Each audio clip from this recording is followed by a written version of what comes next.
हादसा पेश आया था। एक मकान 2 मंजिला गिर गया था और उसमें 2 बच्चों की मौत हो गई थी और पूरा परिवार उसमें ज़ख्मी हो गया था।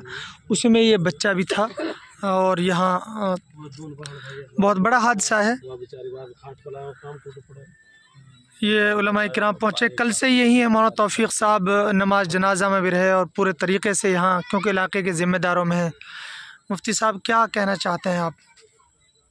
मैं बस इतना ही कहना चाहता हूँ कि नुकसान बड़ा है और तो देखिए अल्लाह की तरफ से है, वरना पूरा परिवार यहीं तो सो रहा था सब। 2 बच्चे चले गए, इनका जानी भी नुकसान है और माली भी नुकसान है और वो हम सब के सामने है। तो हमारा फ़र्ज़ बनता है, अखलाकी फरीज़ा भी है कि हम सब इनका ताउन करें, इनकी मदद करें और कोशिश करें हम सब इलाके वाले मिल कर के जहाँ तक हो सके इनका भरपूर ताउन करें। इंशाल्लाह हम जमात उलमा हिंद से इंशाल्लाह अपील करेंगे और जायज़े के लिए इंशाल्लाह ऊपर से टीम भी कोशिश करेंगे कि इंशाल्लाह वो आए और बाकी जो यहाँ की रिपोर्ट है हम उसको इंशाल्लाह आगे तक पहुँचाएँगे। मुफ्ती साहब, आप ताज़ियत में आए और मौलाना तौफीक साहब तो यहाँ लगातार यहीं पे हैं, जनाजे की नमाज में भी रहे, क्योंकि आप यहाँ थे नहीं, सफ़र पे थे, तो क्या कहना चाहते हैं? जी, जैसे ही पता चला बहुत दुख हुआ, बहुत अफसोस हुआ और मेरा ही नहीं बल्कि पूरे इलाके को इसका बहुत गम है और सारे लोग इनके गम में शरीक हैं। हम अपने जो हमारी टीम है उनसे गुजारिश करेंगे कल इनके लिए दुआ भी करें और इनके लिए जो कुछ हो सकता है, बन सकता है, ताउन भी इनका ज़रूर करें। असबाब ज़रूरी है और माल के ज़रिए भी और वैसे भी दुआ के ज़रिए भी इनकी मदद की जाए। तो यहाँ ये गिरा है, मौलाना कैसे गिरा है ये एक तरह से? क्योंकि असल में ना चक्कर कहा मकान है, मकान ऐसी जगह पे है जहाँ चारों तरफ पानी है और यहाँ जितनी आप देखेंगे फसल भी ख़त्म है। यहाँ पे जिस जगह पर हम खड़े हैं ये काफ़ी ऊंचाई पे यहाँ भरत कर रखा है इन्होंने, भरत करके मकान बना रखो। तो बाकी चारों घाव में पानी है। अब पानी सेजा चढ़ चढ़ के मकान कमज़ोर पड़ जाए। अब तो ये क्या पानी इसी गांव में है या और पूरे इसमें? तो आगे तक भरा पड़ो, कई सारा गांव है आगे, जैसे सिमदारा है। अच्छा, यानी और गांव में भी ये हालत है? पूरे जंगल में फसल खराब हो चुकी है। अब आप देखो, अच्छा, आप देखो जैसे अब जैसे डूबो करे या आगे आप जाओ जैसे नौगावा, या आगे आप जाओ सिमदारा, खैस्तान, कुंदन, नंगला, गामड़ी, ये जो खेड़ी वेड़ी जो इस जंगल है ये सब टापू बना पड़ा है। और इसका मतलब ये है कि यहाँ बाढ़ से आई हुई है, बाढ़ी आई हुई है एक तरह से।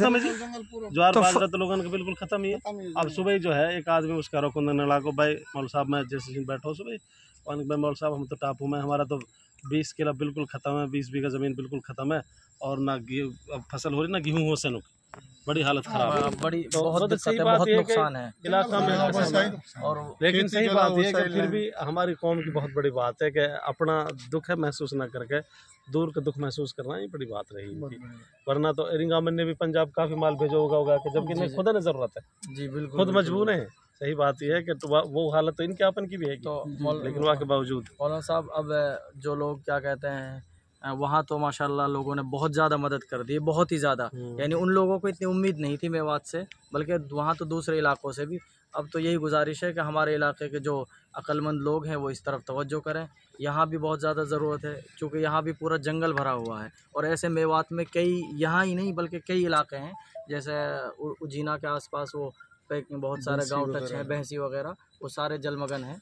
तो यानी आप देखेंगे कि ये इलाका जो है पूरा डूबा हुआ है। रोहिंग्या की जो झुग्गियाँ हैं नूह में, वो पूरी तरीके से जलमग्न है, बहुत ज़्यादा भरी हुई है। एक तो वो झुग्गी में रहते हैं बेचारे, ऊपर से पानी के अंदर से रास्ता, पानी झुग्गियों में भरा हुआ, उनके लिए बड़ी परेशानियाँ। अगर कोई भी उनकी तरफ तवज्जो करे तो ये अल्लाह ताला की तरफ से उनके लिए बड़ा अजर सवाब का वो मुस्तहिक होगा। बात यह है कि यहाँ जो लोग अभी भी एक तरह से वहाँ मदद पहुँचा रहे हैं, तो वहाँ अल्हम्दुलिल्लाह काफ़ी हो गई और मेवात ने एक बहुत बड़ा कदम उठाया, बहुत बड़ा मेवात का एक सराहनीय कदम रहा। लेकिन उसके साथ साथ में मेवात में इन लोगों के पास तो यानी फसल के अलावा कोई और सोर्स नहीं है और कोई ज़रिया नहीं है, इसीलिए इनकी फसल ख़राब हो चुकी है और आगे भी उम्मीद है कि इनकी आगे की फसल भी नहीं बो पाएगी क्योंकि पानी ख़त्म नहीं हो रहा है। तो इसलिए जितना हो सके कि वो मेवात में ही मदद की जाए। जी, नबी अलैहिस्सलाम का फरमान भी तो है कि तुम पर पड़ोसी के तुम्हारे सबसे ज़्यादा हक। एक नंबर बात। अब यहाँ पड़ोस में तो देखें, हम पंजाब तक हमारा इंसानी फरीज़ा, अखलाकी फरीज़ा तो पहुँचा है, हमने इंसानियत के लिए काम किया है। लेकिन अपने इलाके में, अपने पड़ोस में भी हम देखें भाई, इन लोगों के भी हम इनके ताउन करें, मदद करें। बताओ ये 1 साल की फसल पूरी बर्बाद है। और ये इलाके मेवात ऐसे तो नहीं कोई बड़ा बिजनेस और कारोबारी इलाका है, नहीं, यहाँ तो इसी खेती पर निर्भर लोग हैं सारे, इसी से खाना, इसी से कमाना, ब्याह शादी सब कुछ। सरकार को भी सोचना चाहिए थोड़ा, इसके लिए कोई बंदोबस्त करें, इंतजामात करें।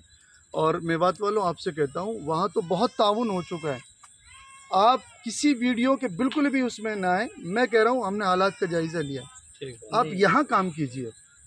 वहाँ तो ऐसा हो रहा है ना, जैसे वो क्या आकेडा की नहर भरी हुई है ना, उसमें से कश्ती डाल के कोई दूसरे गांव में जाओ, मेवली में जाए या दूसरे गांव में जाए कि हम भाई उसमें नदी में से गुजर कर उन लोगों की मदद करने जा रहे हैं। ऐसे लोगों के अंदर भ्रम फैलाया जा रहा है, ये वाकई बड़े अफसोस की पानी भरा है तो टाइम तो लगेगा उतरने में भाई, पानी है ठीक। तो आप ये कहना चाहते हैं कि अल्हम्दुलिल्लाह वहाँ काफ़ी होगी, तो मेवात में मदद यानी जो गाँव भरे हुए हैं उनकी हेल्प की जाए, उनकी मदद की जाए। मसला कहा असल में, देखो मुफ्ती साहब ने बात कही, भाई सही बात है, हम पे पड़ोसी का हक है, भाई का हक है। हम जब मिसाल तौर हमें बहुत से भाई हैं ऐसा जो कमज़ोर हैं, कमज़ोर होते जा रहे हैं आगे चल के भी, हमने वो तलाश करनी चाहिए, उनकी मदद करनी चाहिए, वो बराबर लाना चाहिए। ठीक है, दूर की मदद हम करें भी हैं, करनी भी चाहिए। कोई ज़रूरत ऐसी आपदा कहीं आवे तो हम सेना से परें हम खड़ा आराम से मसला ना, हम हाजिर हैं हर तरह। लेकिन हमने यूँ भी सोचनी चाहिए कि हमारा भाई अगर कोई मकरूज़ है, कोई परेशान हाल है, हम मान लीजिए डूबो कर कोई मसला है, तो खैर ऐसा ना है, कर रहे होंगे लोग मदद अंदरून खाना खामोशी के साथ, और खामोशी के साथ भी होनी चाहिए। लेकिन ये एक अभी बहुत ज़रूरत है बेचारा, या तो जानी माली दोनों नुकसान होगा। अब हम जानी नुकसान की भरपाई करें कैसे, तो अल्लाह ताला कुदरत का मसला है। रहो माली नुकसान, वहाँ में हम अब थोड़ी थोड़ी करके भाई की मदद करेंगे तो कुछ न कुछ जख्म पे मरहम ज़रूर लगेगा। थोड़ी अभी जो मरीज़ हैं उनमें भी तो मरीज़ पैसा लग रहा है। जब सुबह मेरे सामने एक बाद में ही बैठा हो तो कह रहा जी 2 बोतल